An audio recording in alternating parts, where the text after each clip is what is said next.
So it was time to get out of the busy town of Swindon. Negotiating the infamous magic roundabout and all the problems that it can bring, I soon found myself on the open road.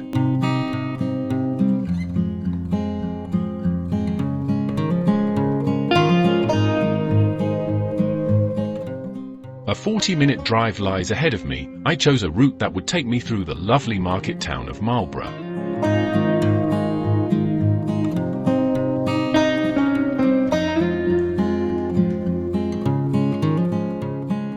With its wide high street and small personalized shops, it really is a place to stop and have a look around. But today I haven't time for that, another day perhaps.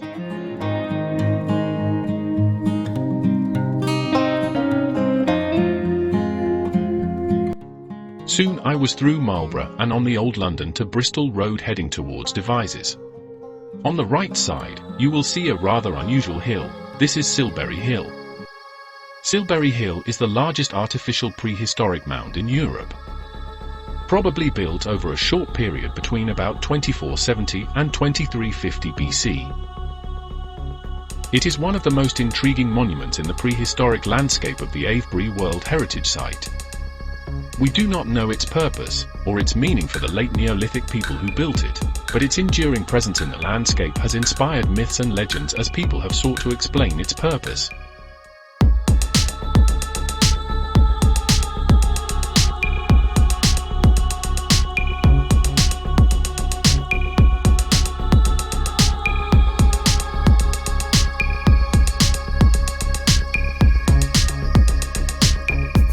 I eventually got to my destination in good time and with no hold-ups.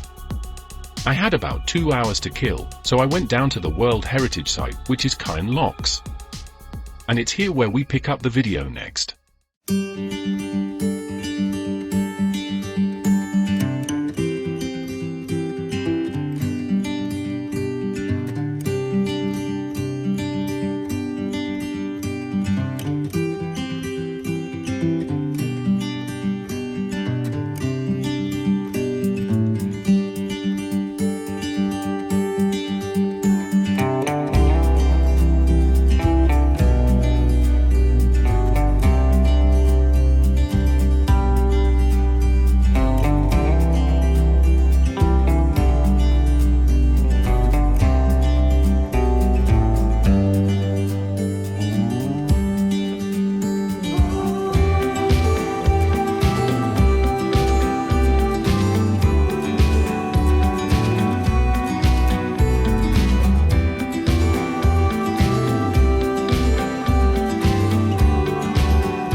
Am I okay to fly my drone here, am I?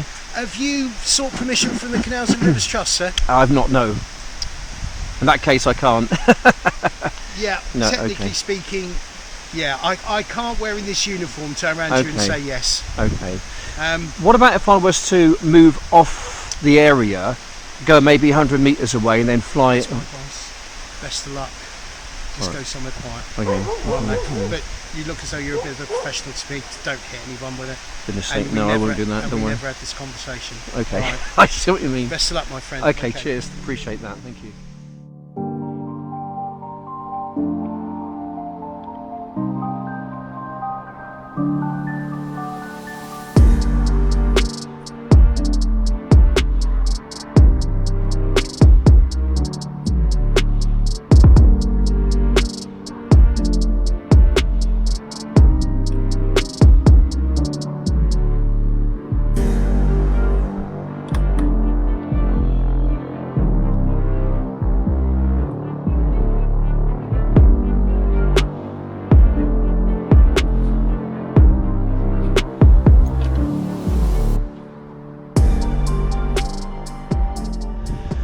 Right, so I've decided to postpone, call off, abandon, if you like, my drone flying exploits for today. Several reasons really. One reason, the main reason, is I didn't realise that you needed permission to fly in these parts. But kind of thinking about it, you know, it's a bit of a no-brainer really, so I'll seek permission before I do that.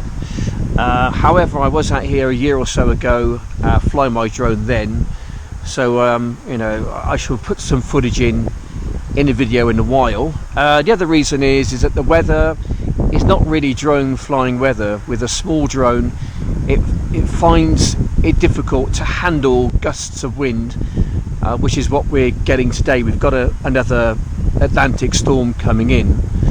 Heavy rain, gusty winds, not drone flying weather. So the wind drops and then it picks up all of a sudden, then it drops again. It's not ideal for drone flying, so that's another reason why I don't really want to fly my drone. And another reason is because it's Saturday afternoon.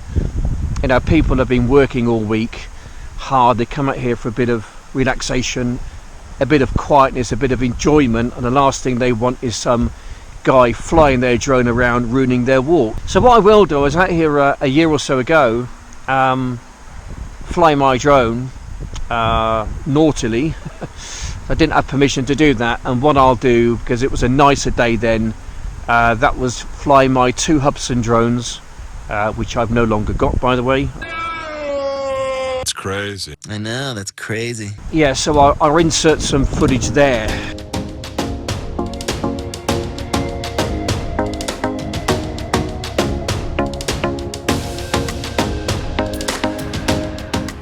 Caen Hill Locks are a flight of 29 locks on the Kennet and Avon Canal, between Rode and Devizes in Wiltshire, England.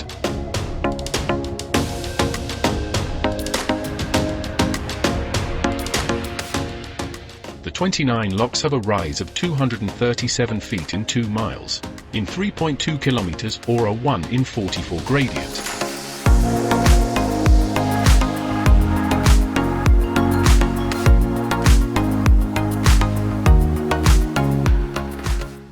The locks come in 3 groups. The lower 7 locks, Fox Hangers Wharf Lock to Fox Hangers Bridge Lock, are spread over 3/4 of a mile. The next 16 locks form a steep flight in a straight line up the hillside and are designated as a scheduled monument, and are also known as one of the 7 wonders of the waterways.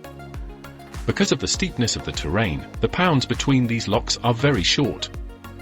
As a result, 15 of them have unusually large sideways extended pounds to store the water needed to operate them. A final 6 locks take the canal into Devizes. The locks take 5 to 6 hours to traverse in a boat. The side pounds, the areas around them and adjoining fields to the north, are managed as nature habitat by the Canal and River Trust.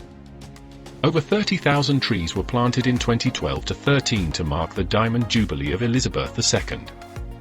History. This flight was John Rennie the Elder's solution to climbing a steep hill and, in 1810, was the last part of the 87-mile, 140 kilometers route of the Kennet and Avon navigation. Commenced in 1796, a brickyard had been established to the south of the site for the manufacture of bricks for the lock chambers. This remained in viable commercial use until the middle of the 20th century. John Blackwell oversaw the lock's construction as Rennie's site agent.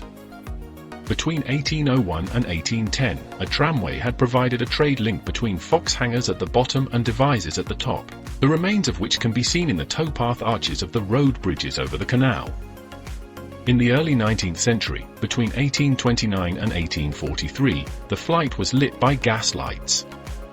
After the coming of the railways, the canal fell into disuse and was closed. The last cargo through the flight was a consignment of grain conveyed from Avonmouth to Newbury in October 1948. From the 1960s, there was a major clearing and rebuilding operation, culminating in a visit by Elizabeth II in 1990 to open the new locks officially, although the flight had been navigable for a number of years before then. Because a large volume of water is needed for the locks to operate, a back pump was installed at Fox Hangers in 1996 capable of returning 7 million imperial gallons, 32 million litres, 8.4 million US gallons, of water per day to the top of the flight, which is equivalent to one lockful every 11 minutes. In 2010, British Waterways planned to install 16 new locks gates in 12 weeks as part of its winter maintenance programme, in an attempt to reduce the amount of water lost. The exceptionally cold weather delayed work, and when the section was reopened at Easter 2010, only 12 pairs of gates had been dealt with. The wood from the old gates was donated to Glastonbury Festival and used to build a new bridge, which was named in honour of Arabella Churchill, one of the festival's founders.